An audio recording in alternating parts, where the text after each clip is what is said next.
खबरों की परत खोलता आईना। कहा है कि दिल्ली के एयर कंडीशन कमरों में बैठकर राजनीति पर चर्चा करने वालों को अंदाजा नहीं होगा कि देश में कैसी आंधी चल रही है। जिंदगी की हकीकत बताता आईना। सबसे बड़ा सवाल यह है कि विरोध का जवाब तर्कों से देने की संस्कृति खत्म क्यों हो रही है। चेहरों से नकाब उठाता आईना। वाकई आज पत्रकार डर में रहकर काम कर रहे हैं। खुद को राजनेताओं के हाथों की कठपुतली बनने देने के लिए क्या पत्रकार स्वयं जिम्मेदार सच का चेहरा दिखाता आईना। हर नेता शॉर्टकट तलाश रहा है, बदजुबानी इसी का कुफल है। घूमता हुआ आईना, राजीव रंजन श्रीवास्तव के साथ।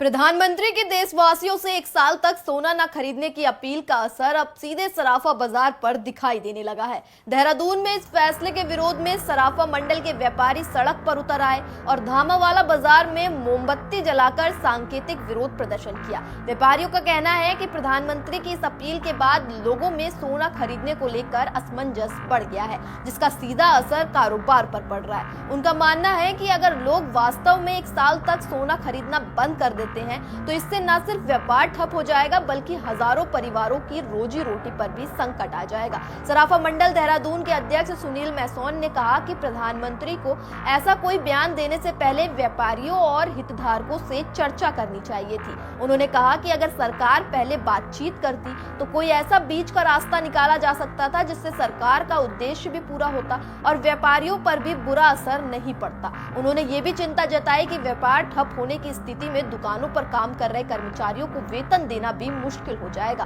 फिलहाल सराफा व्यापारियों ने सरकार से अपील की है कि इस मुद्दे पर दोबारा विचार किया जाए ताकि बाजार और व्यापारियों की आजीविका दोनों सुरक्षित रह सके। पीएम साहब से नाराजगी को लेकर यहाँ पर एकत्रित हुए, इसीलिए आज हमने कैंडल जलाई है। जो उन्होंने सार्वजनिक रूप से ये बयान दिया कि 1 साल तक कोई सोना ना खरीदे, यह हम उसका विरोध करते हैं उनके बयान का। अगर कोई 1 साल तक सोने का व्यापार नहीं होगा, कोई सोना नहीं खरीदेगा तो हमारा जो स्टाफ है, हमारे सेल्स पर्सन, हम उन्हें काम से निकाल दें क्या? हमारी रोजी रोटी का क्या होगा?